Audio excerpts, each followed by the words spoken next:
Como já observamos, os gregos foram os responsáveis pelas mudanças do nome sagrado Yahushua para o nome grego Jesus. Já observamos também que até os primeiros 400 anos de nossa era, os romanos usavam a tradução grega para rezar em suas missas, usando a tradução com o nome falso do Filho do Eterno. Cumpriu-se, portanto, algumas profecias que o nome do Filho do Criador, o nome Yahushua, seria esquecido, como por exemplo, Jeremias capítulo 11, verso 19, parte B. Destruamos a árvore com seu fruto, a ele cortemo-lo da terra dos viventes, e não haja mais memória do seu nome. O salmista Davi escreveu: Até quando, ó Senhor, continuará a vituperar o adversário? Acaso o inimigo continuará para sempre tratar o seu nome com desrespeito? Salmo 74, verso 10. O Criador em Jeremias, capítulo 34, verso 16, parte A, diz: Mudaste, porém, e profanaste o meu nome, fazendo voltar cada um o seu servo e cada um a sua serva. Vamos ver no livro do profeta Ezequiel, capítulo 43, verso 8, parte B. Contaminaram o meu santo nome com as abominações que faziam. Por isso eu os consumi na minha ira. O povo latino-romano, o império considerado por muitos como sendo o império mais poderoso da terra, denominado como Roma, exerceu e abusou de todo o seu poder para destruir a igreja primitiva. Diante das impostações terríveis deste clero, a igreja primitiva durou até o ano 313 de nossa era. Através deste povo é que Yahushua foi tirado da terra dos viventes. A cidade e o santuário foi destruído por este povo no ano 70, através do general Tito e dos exércitos romanos. Grandes perseguições sofreu a igreja de Yahushua nestes primeiros 4 séculos da história.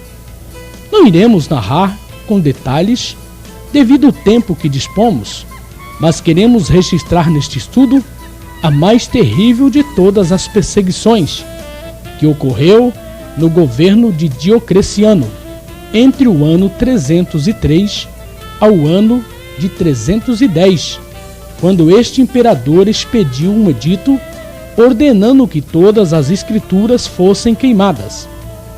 Com isto, a igreja sofreu a indução de traduções duvidosas, de conversões duvidosas, como foi a de Constantino, filho de Diocleciano. No final do 4º século, um papa por nome Damaso, exatamente no ano 383, comissionou a Jerônimo para efetuar a tradução das escrituras gregas para o latim.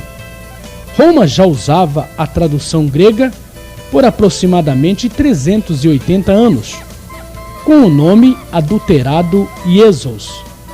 Ao traduzir na chamada Vulgata Romana, Jerônimo mudou o nome grego Iesos para o nome romano Jesus. Observamos que ao ser traduzido para a língua romana, o nome Jesus recebeu o acréscimo da consoante J. Como já vimos, em nosso país, as Bíblias aqui usadas têm procedência na tradução Vulgata Latina. Como surgiu o nome Jesus? Qual a sua origem?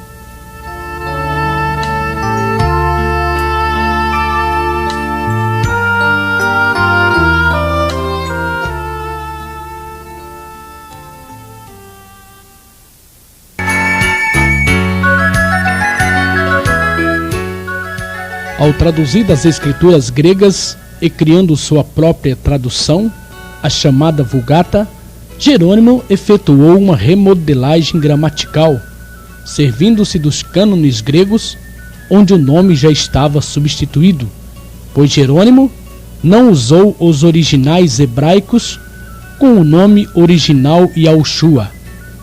Como vimos há pouco, a consoante J foi acrescentado ao nome grego Jesus.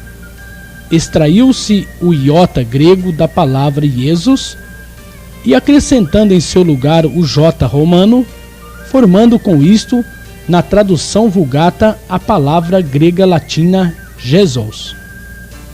Mais tarde, uma nova remodelagem foi feita para o latim, onde este nome foi assimilado para o nome Iesvis, que tem suas origens no Iesus dos gregos.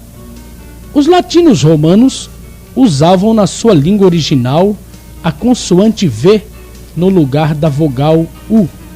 Observe na ilustração do século XII, denominada Cristo em Majestade, de um saltério para a abadia em Londres, vemos claramente o V sendo usado em lugar do U, no nome latim Iesvis.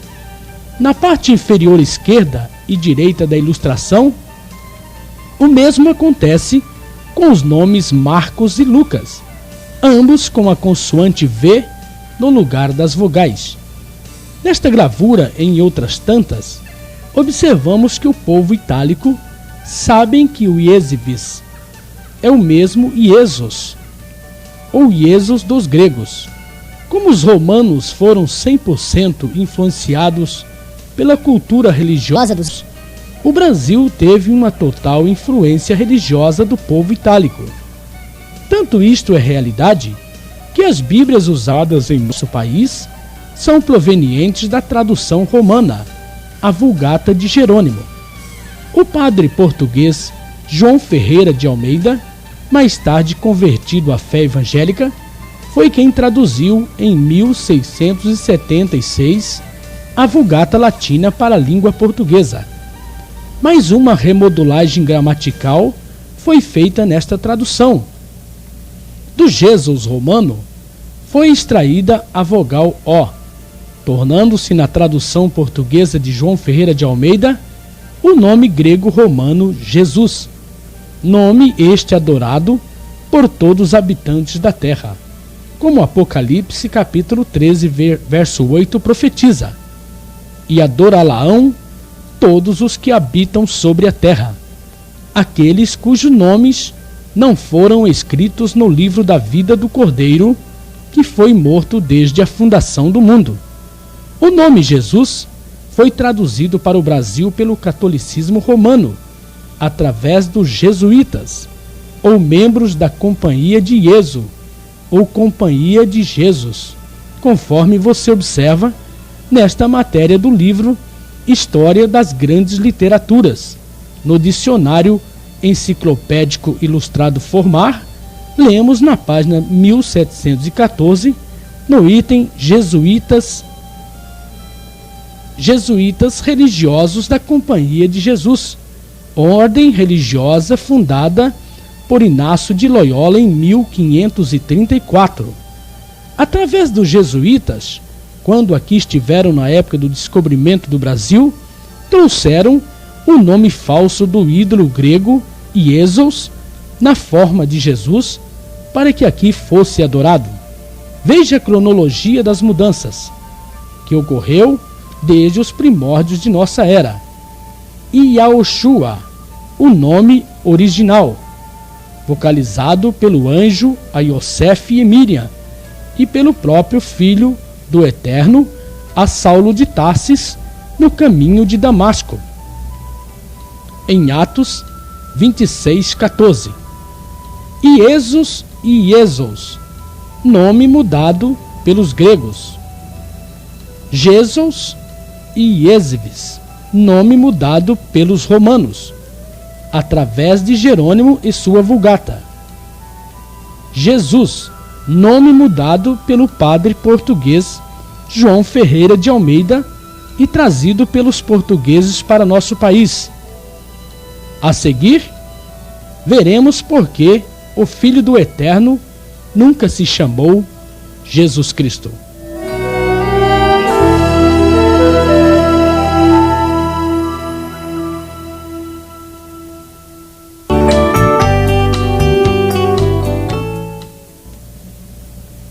Nessa parte desse estudo, iremos ver através de alguns fatos comprobatórios porque o nome do Salvador nunca poderia ter sido Jesus Cristo. Começaremos em dar uma rápida olhada no alfabeto hebraico, o alfabeto dos Yahudins, ou seja, dos judeus. Observe a forma em vermelho original e a sua transliteração para a nossa língua. Observe as consoantes de nosso alfabeto, que equivale às consoantes do alfabeto hebraico, quando transliterado. Olha a equivalência. O B, o G, o D, o H, o V, o Z, o H, o M, o N, o S, o T, o Y, o K, o L, o P, o C cedilha, o Q, o R, o S e o T. Você observou que nas consoantes de nosso alfabeto, quando transliterado do alfabeto judaico, não existe a consoante J. Em outras palavras, o alfabeto hebraico não tem J. Como pode, então, o Filho do Eterno ter um nome começando com a inexistente consoante J? Como pode o Filho do Eterno ter se chamado Jesus Cristo, se, como vimos no hebraico, não existe o som nem a consoante J? Para reavivar nossa memória, em uma das matérias anterior, observamos que foi o povo latino-romano quem introduziu a consoante J no nome grego Jesus. O nome Jesus é uma unificação do J do deus romano Júpiter com o deus grego Esos. Não encontramos em qualquer momento a consoante J em nenhuma escrita hebraica, a não ser nas traduções mentirosas dos romanos itálicos. Por exemplo, uma das grandes provas das muitas fraudes efetuadas é o nome da cidade de Jerusalém, a Cidade Santa, que na realidade nunca foi escrito com J. O nome verdadeiro dessa cidade é Yahushalai, sem o J romano. Por que é Yahushalai e não Jerusalém? Porque Daniel, no capítulo 9, verso 18, parte A, diz: Inclina, ó Senhor meu, abre os teus ouvidos e ouve. Abre os teus olhos e olha para a nossa desolação e para a cidade que é chamada pelo teu nome. Ainda no versículo 19, parte B, do mesmo capítulo, lemos: Ó Eterno meu, porque a tua cidade e o teu povo são chamados pelo teu nome. Veja ainda 2 Reis 21, verso 4, parte B. Mas qual é o nome do Eterno? Iá é o nome do Altíssimo. Esse nome se encontra no nome da cidade santa e de muitos profetas e patriarcas. Observe o nome da cidade, Yahushalai. Vejamos agora, segundo Crônicas, capítulo 7, verso 14, parte A. Se o meu povo, que se chama pelo meu nome. O versículo anterior que apresentamos, Daniel 19b, observamos que ali se afirma: a tua cidade e o teu povo são chamados pelo teu nome. Vamos verificar aonde essas afirmações se cumprem nas Escrituras? Quando buscamos o significado original em hebraico dos nomes dos personagens bíblicos, nos defrontamos com esta verdade. Apresentaremos alguns nomes para que o telespectador possa assimilar melhor o que temos exposto. Vamos iniciar com o nome do profeta Elias. Na verdade, seu nome em hebraico é Eliahu. Observe o nome do Todo-Poderoso Iá contido no nome de seu profeta, fazendo-se cumprir a palavra. O próprio significado do nome Eliahu já diz tudo. O Eterno é Iá. O mesmo ocorre com o nome de Ezequias, que na verdade é Itziahu, que significa fortalecido por Iá. O nome do Eterno Iá se encontra também no nome do profeta. Veja o nome do profeta Isaías. No original, seu nome é Iashiahu, significando do nome salvação de Iá. Observe ainda nos nomes relacionados o nome do eterno Iá. No nome romano Jeconias, que na verdade é Iaconiaú, significado Iá é firme. Veja o nome de Jeremias, Irmiahu. Veja o nome de Joacás, Iahoacás. Veja o nome Joaquim, Iahoiaquim, que quer dizer Iá estabelece. Veja o nome Jonatã, Iahonatan, Iá nos deu. Veja o nome de Josafá, Iahoshafá, Iá julga, quer dizer. Veja o nome de Josias, Ioshiahu, curado por Iá. Veja o nome da cidade Judá, que é Iahodá. Cidade Jodá, que é Iahodá. Se fôssemos ficar enumerando nomes bíblicos onde o nome do eterno Iá se encontra, ficaríamos o tempo todo desta produção neste empreendimento. Tem Yahushua suas raízes genealógicas na Grécia? Quando elaboramos um estudo genealógico a respeito do Salvador, a verdade de suas origens vem à tona.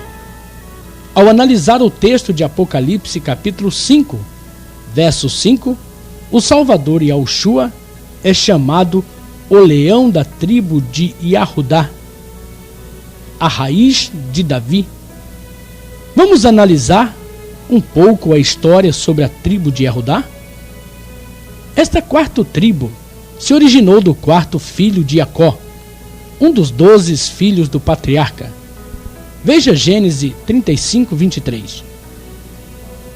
O rei Davi reinou sobre esta tribo por 7 anos e meio. O Salvador Yahushua tem suas raízes genealógicas nessa tribo.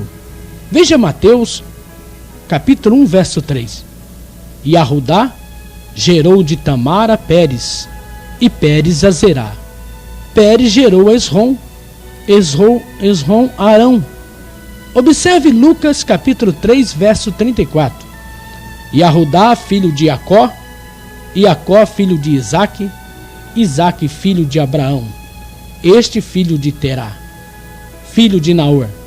O autor da Epístola aos Hebreus, no capítulo 7, verso 14, revela a procedência genealógica do Salvador.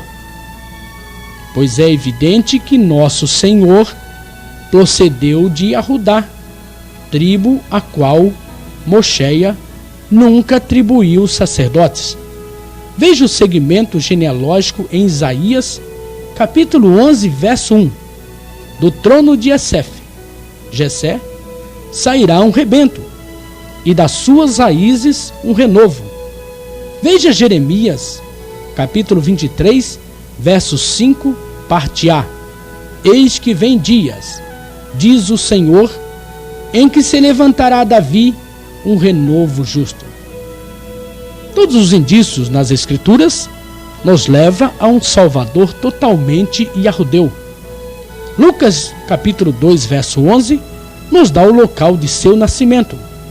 É que hoje vos nasceu na cidade de Davi o Salvador, que é o Machia, o Senhor.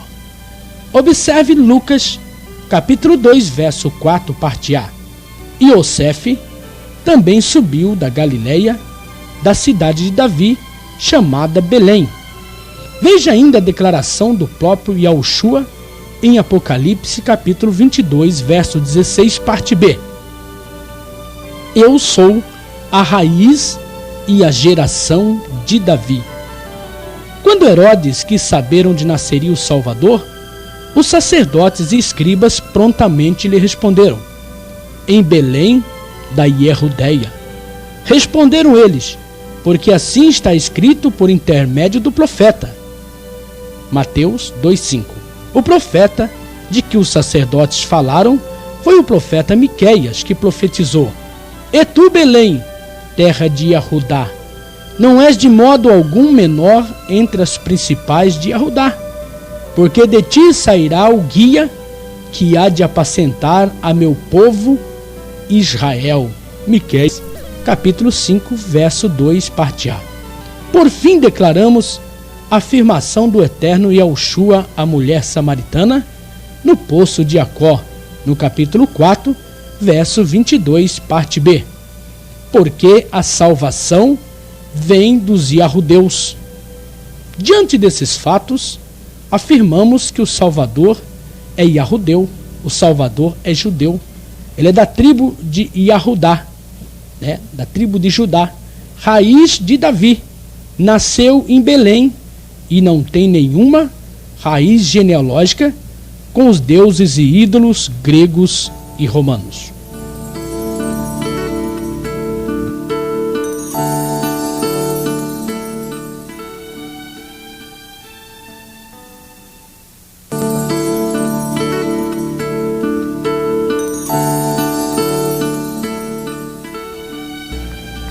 Na igreja primitiva encontramos indícios dentro da própria escritura que nos primórdios da era de Machia, os apóstolos pregaram o nome Yahushua.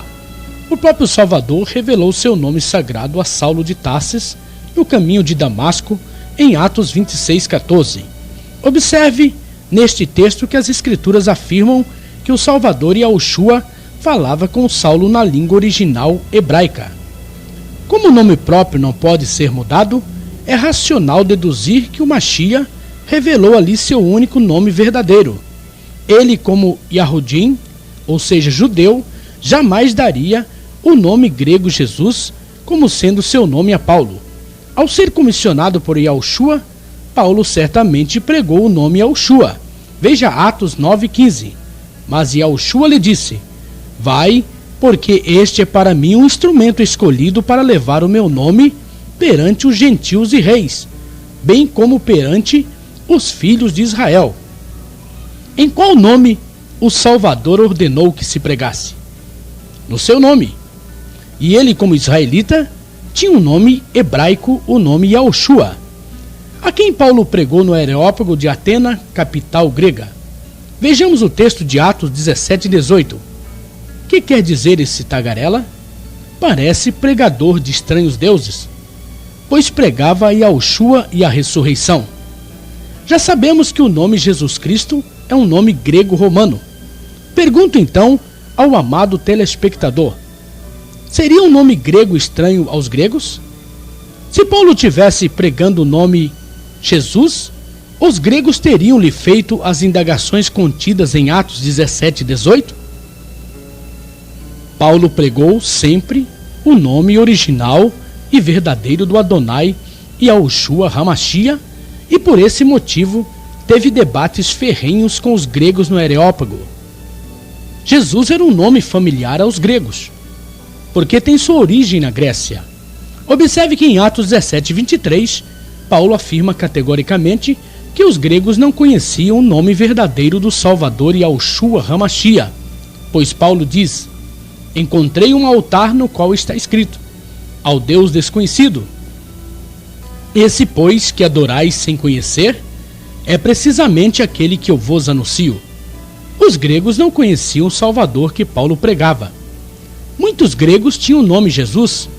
Por exemplo, em Atos 13:8, um elemento chamado Elimas, ou mágico, na verdade tinha o nome de Jesus, ou melhor, Bar Jesus. A Sociedade Bíblica do Brasil, em um de seus livretos intitulado Natureza e Propósito da Bíblia na Linguagem de Hoje, página 9, faz um interessante comentário a respeito do nome do latrocida Barrabás. Esta instituição afirma que, na verdade, o primeiro nome de Barrabás era Jesus. Orígenes, especialista bíblico do IV século, depois desta era, disse que em várias cópias antigas do Evangelho de Mateus encontrava o nome Jesus como sendo o primeiro nome de Barrabás. Diante desse fato, qual teria sido realmente a pergunta de Pilatos à multidão? A quem quereis que eu vos solte?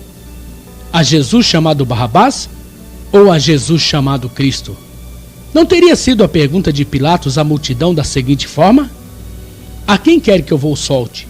A Jesus chamado Barrabás ou a Yahushua chamado Machia? Em Atos 11:5, encontramos a afirmação que somente em Antioquia os discípulos pela primeira vez foram chamados de cristãos. Esse texto nos mostra que antes dos discípulos chegarem a Antioquia, na Grécia, eram chamados de outra maneira. Cristão foi um apelido dado aos discípulos pelo grego. Na verdade, os discípulos antes de chegarem a Antioquia eram chamados pelo nome hebraico de Merishim, ou seja, messianistas. Vamos ver a seguir uma sequência de versículos bíblicos que demonstram realmente o que ocorreu com o nome sagrado Yahushua. As Escrituras nos afirmam que o nome do Salvador é eternamente e nunca poderia ser mudado. Este é o meu nome eternamente, e assim serei lembrado de geração em geração. Êxodo 3:15, parte B. No livro do profeta Isaías, capítulo 63, verso 12, parte B, lemos: que fendeu as águas diante deles, criando para si um nome eterno. Yahushua é o nome eterno do Salvador. Ninguém no céu ou na terra, em lugar algum, tem o direito de mudar o nome que é para sempre. Em Êxodo 9:16b, encontramos nesse versículo a afirmação de que o nome Yahushua é universal, e para que seja o meu nome anunciado em toda a terra. Moshe recebeu no Sinai, junto com as tábuas da lei, o nome do eterno Salvador. Vamos ver Êxodo 34:5. Tendo o Senhor descido na nuvem, ali esteve junto dele e proclamou o nome do Senhor. Seu nome não deve nunca ser profanado. Nem profanarás o nome do teu Iá. Eu sou o Senhor, diz Levítico 18:21. Já na época dos apóstolos, o nome Yahushua era blasfemado por muitos. Vamos ler Tiago 2:7. Não são eles os que blasfemam o bom nome que sobre vós foi invocado? A mudança fraudulenta do nome sagrado foi anunciado profeticamente. Vejamos Salmo 109:13. Desapareça sua posteridade e na seguinte geração se extinga o seu nome. Seu nome seria conhecido, por isso o meu povo saberá o meu nome. Isaías 52, verso 6, parte A. Serão rejeitados e perseguidos aqueles que conhecem o seu nome. Isaías 66, verso 5, parte A. Vossos irmãos que vos aborrecem e que para longe vos lançam por causa do vosso amor ao meu nome. Serão salvos aqueles que invocar o seu nome. E acontecerá que todo aquele que invocar o seu nome será salvo. Joel 2:32. Yahushua chamou um povo para seu nome. Atos 15, verso 4, parte B. A fim de constituir dentre eles um povo para o seu nome. Um povo conservou e conservará o nome único de Yahushua. E que conservas o meu nome e não negaste a minha fé. Apocalipse 2, verso 13, parte A. Os que servem a Yahushua são os vencedores da besta, da imagem e do número do seu nome. Vi como que um mar de vidro, mesclado de fogo, e os vencedores da besta, da sua imagem e do número do seu nome. Apocalipse 15, verso 2. O nome Yahushua é o selo da salvação, tendo nas frontes escrito o seu nome e o nome de seu pai. Apocalipse 14, verso 1, parte B. Qual será o nome que os 144 mil israelitas pregarão na grande tribulação? Será que os Yahudins, os chamados judeus, virão anunciando o nome grego como seu salvador?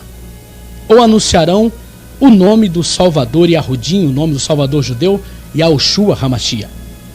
Naquele dia, no grande dia de Yahushua, iremos saber a diferença do justo para o injusto, da verdade para a mentira, do real para o que é falso.